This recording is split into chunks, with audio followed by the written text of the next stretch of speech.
Hey guys, welcome back to another edition of the Inside Scoop. I'm David Owen. Anyone who's looked at the jobs market recently realizes there's an awful lot of opportunity out there for people with proven skills. Mike Rowe of Dirty Jobs fame has even started a foundation to help students enter this part of the market. You'll find a link to the Mike Rowe Works Foundation in the show notes, by the way.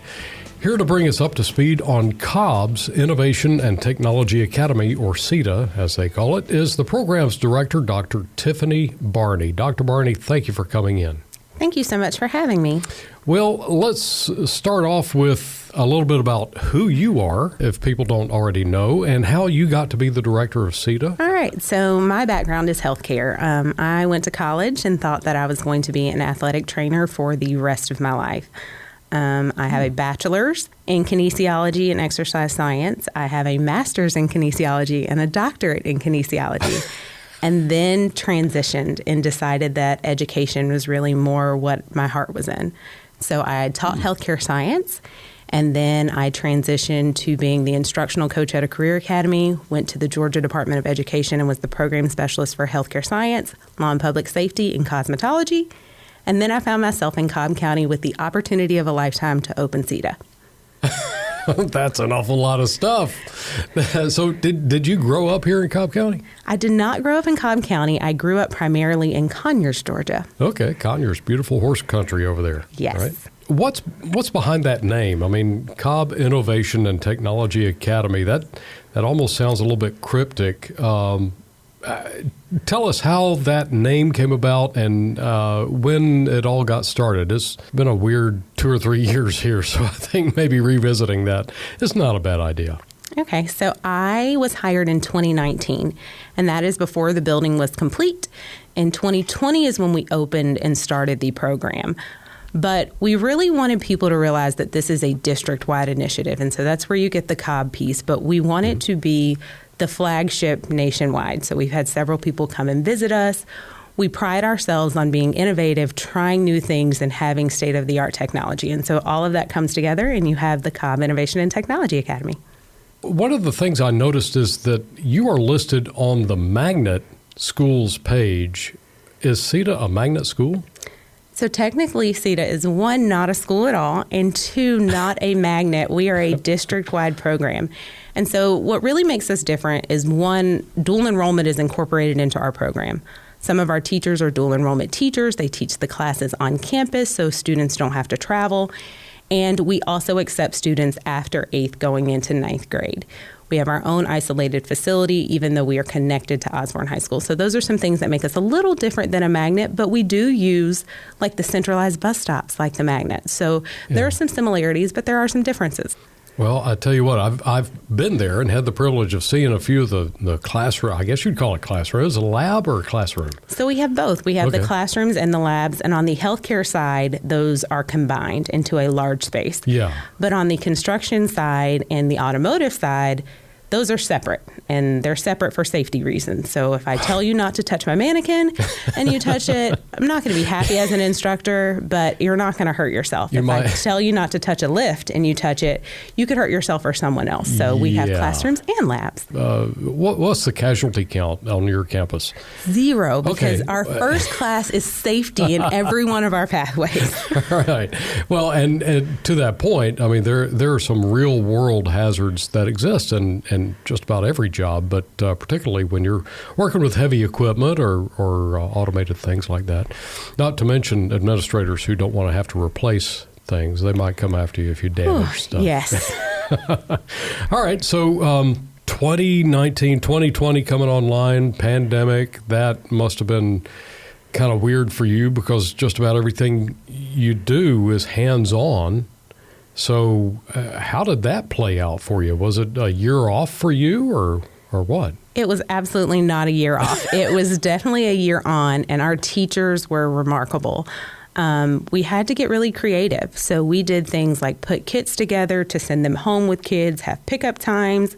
They taught at first all remote, and we sent things home, and then they taught hybrid, just like everybody else in Cobb County. Yeah. And then the students came back into the building, and then the decision was made for students to come full-time face-to-face if they were going to participate in CITA. And at that point, you were like, whew, thank goodness, because I can't imagine trying to teach an automotive class online. I mean, it just seems a little bizarre, but you guys made it happen. We right? did make it work. And so the timing of the beginning of CITA means that you are in year 3 now, right? Yes, we are in year 3. Okay, so you haven't seen any freshmen graduate yet. We haven't seen any freshmen graduate, but we've had a handful of kids that have started not in their freshman year. Okay. And so that makes us a little different than the magnets in the district, because we will accept students 8th going to 9th grade, 9th going to 10th, and then some 10th going to 11th if they're on track for graduation. And so we've had some students, like last year we had an automotive student graduate, and he went straight to the workforce with his work-based learning partner that he had done an internship with. Uh-huh. I had a healthcare student graduate, and she has gone on to college, and she is still working with her work-based learning placement. A lot of people listening to this might think of this as the old VOTEC classes. You know, when I was in school, you had shop, and I remember one kid lost his thumb or something. It was just nasty.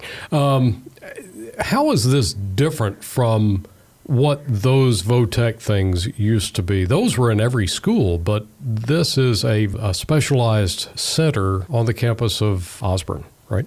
So we are, by definition, 2 separate buildings with 2 separate addresses, but our students become Osborne High School students. And this is different from your old school vocational education, because when I was in school, you had a technical diploma and a college prep. And so that almost insinuated that if you did technical, you couldn't go to college. And so we're not doing that for students. We're providing them with opportunities to explore careers that they're interested in, but there's only one high school diploma. So we're going to make sure that they have the prerequisites should they choose to go straight to the workforce, to a 2-year college, a 4-year college, to the military. But we want them to figure out what they like and what they don't like. Because if I spend my whole life thinking that I want to be a nurse, and I go through a pathway at CITA that's geared towards preparing me to be a CNA or a certified nursing assistant, and then get ready for nursing school, and then I realize this is not for me, I figured it out while I'm in high school. And I haven't gone to college and wasted that time or that effort. And our counselor's phenomenal at helping students guide their path. Yeah. And there are so many opportunities that you open up. So, for example, imagine, I'll just talk to my specific experience, my family's experience. My oldest daughter went through a school. She was a psych major for some reason.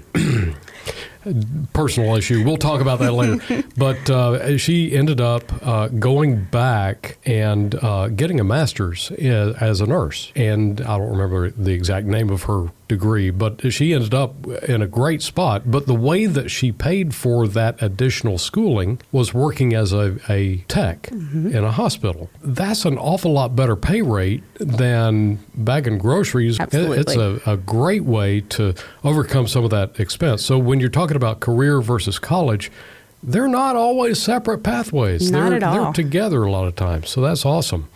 First of all, it's about exposure. And we have careers that students may not be aware of. So HVAC is one of them, so heating, ventilation, and air conditioning. And then kids get in there and they complete that pathway and they're like, this is what I want to do. And because there are certifications at the end, it opens up so many doors for them. Our teachers are also great at bringing in business and industry partners to meet with the students. So whether it is for mock interviews or for a career day, or if we're hosting the district-wide Future Fest, they're exposed to those career opportunities and they're exposed to those partners that could potentially hire them.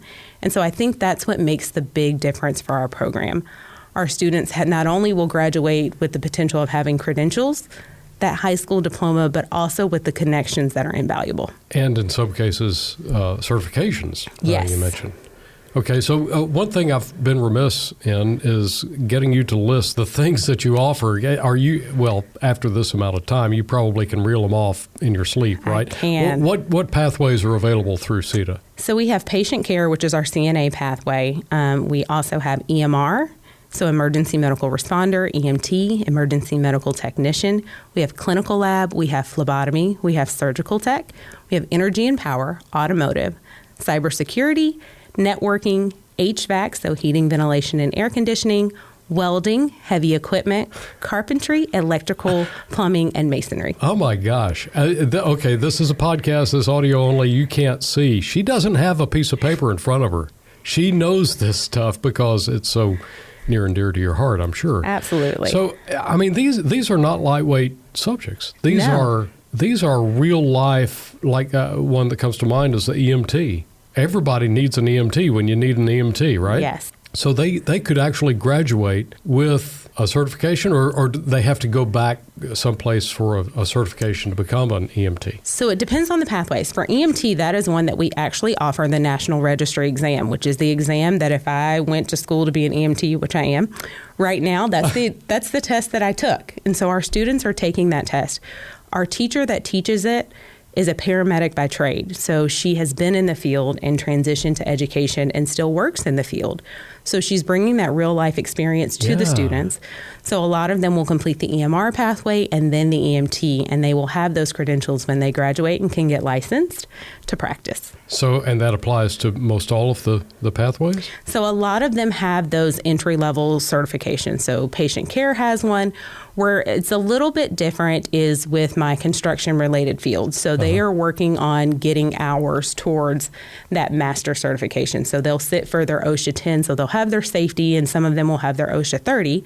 But for as far as practicing, they will go and get those internship hours, and they have to have so many hours to actually be master plumbers or electricians and things like that. So when an employer is looking at who to hire, and they're looking at one piece of paper, a guy is a great guy, but he doesn't have nearly as many hours as this CITA graduate, who do you think they're going for? Absolutely. It definitely makes them stand out.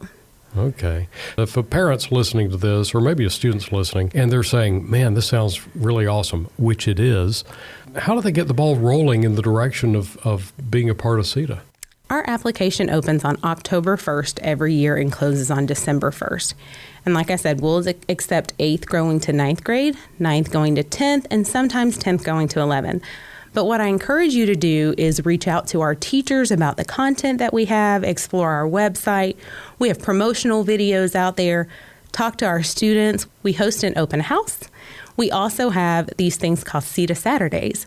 And so where we will have elementary and middle school students come and do activities with our current students. And we do one each Saturday based on different content areas. So if you're interested, I really encourage you to interact with our current students. I can talk about CITA all day, but they can tell you about their experience. Yeah, one-on-one kind of conversational thing. That's Absolutely. Awesome. This is all great information. Is there anything you want to add? I don't. I really encourage people to take a look at the program. I think that's the biggest thing, and know that we are providing students with guidance. We're not taking anything away from their experience. They are still traditional high school students. We're just adding to it. People should know that if you apply and you get accepted, you're not bound to coming. So if you're even remotely interested, go ahead and apply, because then you'll get your decision in February. And if you have applied to magnet programs in the district, you'll get that decision on the same day. And then you have a month to make your decision as to what's the best fit for you. Well, as you heard, time is short on that application window, so make sure you check out the links in the show notes below to help you figure out how to make that application process get going. And if you found the podcast helpful to you, make sure you follow, subscribe, like, share, all the things so that you don't miss a future episode when it's released. Hey, thanks for listening to this edition of The Inside Scoop, a podcast produced by the Cobb County School District.